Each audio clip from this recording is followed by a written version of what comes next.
এভরিসিতে আছেন আমাদের সহকর্মী ওয়ালিউল সাকিব। সেখানকার সর্বশেষ পরিস্থিতি জানতে আমরা তার সঙ্গে যুক্ত হচ্ছি। সাকিব, এখনকার কি পরিস্থিতি দেখছেন জানাবেন।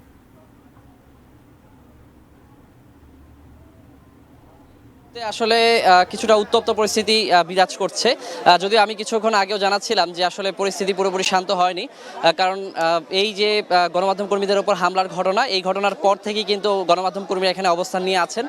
বিশেষ করে যারা আহত হয়েছেন তারা যদিও চিকিৎসাধীন রয়েছেন, তবে অন্য যারা সংবাদকর্মীরা রয়েছেন তারা কিন্তু একটা প্রতিবাদ, একটা ক্ষোভ তাদের মধ্যে কাজ করছে, সেই জন্য কিন্তু তারা এখানে অবস্থান করছেন। এবং আমি কিছুক্ষণ আগে জানিয়েছিলাম যে এখানে গণমাধ্যম কর্মীদের প্রতিনিধিরা যে শিল্পী সমিতির যারা হচ্ছে নতুন শপথ নিয়েছেন, শিল্পী সমিতির সদস্য রয়েছেন নতুন কমিটির, তাদের সঙ্গে কিন্তু এখানে হচ্ছে মিটিং করেছেন। তারা আলোচনা করেছেন যে এই যে গণমাধ্যম কর্মীদের উপর হামলার ঘটনা, তারা 5 দফা দাবি কিন্তু এখানে পেশ করেছেন শিল্পী সমিতির যে কমিটির উদ্দেশ্যে। এবং তারা কিন্তু মোটামুটি একটি সমঝোতা এসেছেন যে একটি তদন্ত কমিটি গঠন করা হয়েছে শিল্পী সমিতির সদস্যদের নিয়ে এবং গণমাধ্যম কর্মীদের প্রতিনিধিদের নিয়ে। তো 24 ঘন্টার মধ্যে এই তদন্ত কমিটি তদন্ত শেষে কিন্তু যাদের বিরুদ্ধে অভিযোগ রয়েছে, যারা গণমাধ্যম কর্মীদের উপর হামলা চালিয়েছেন, তাদের বিরুদ্ধে ব্যবস্থা নেওয়ার কথা জানিয়েছে। 24 ঘন্টার মধ্যে যারা মূলত হামলার জন্য যারা দায়ী কিংবা যাদের নাম উঠে এসেছে হামলার পেছনে, তো তাদের বিরুদ্ধে ব্যবস্থা নেওয়ার কথা এবং তাদের পক্ষ থেকে ক্ষমা চাওয়ার কথাও কিন্তু বলা হয়েছে 24 ঘন্টার মধ্যেই।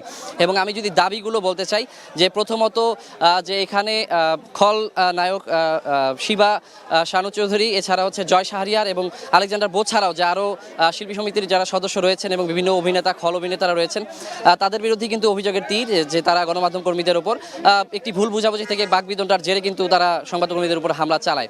তো এই মুহূর্তে কিছুক্ষণ আগে আমি দেখেছি যে অভিযুক্তদের একজন, যার বিরুদ্ধে অভিযোগ আনা হয়েছে হামলার, জয় শাহরিয়ার, তিনি কিন্তু এখানে এসেছিলেন কিছু কথা বলার জন্য। কিন্তু এখানে যারা গণমাধ্যম কর্মী রয়েছেন তারা কিন্তু উত্তেজিত হয়ে পড়েন। তারা বলেছেন যে এই সমঝোতা না হওয়া পর্যন্ত, এই সমস্যার সমাধান না হওয়া পর্যন্ত কিন্তু তার কোনো বক্তব্য কেউ নেবে না। এই জন্যই কিন্তু আমি দেখেছি যে গণমাধ্যম কর্মীদের মধ্যে একটা প্রতিবাদের একটা রব উঠেছিল এবং তারা কিন্তু বেশ ক্ষোভ প্রকাশ করেছেন যে তার কোনো বক্তব্য কোনো সংবাদকর্মী নেবেন না। তো এই জন্যই আসলে এই জায়গাটায় আসলে দেখতে পেয়েছি আমরা কিছুটা উত্তপ্ত পরিস্থিতি।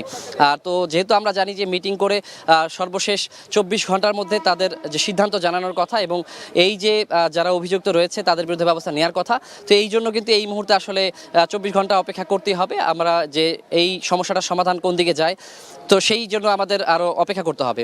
তো এই ছিল আমার কাছে এখন পর্যন্ত এফডিসিতে গণমাধ্যম কর্মীদের উপর হামলার সবশেষ খবরাখবর।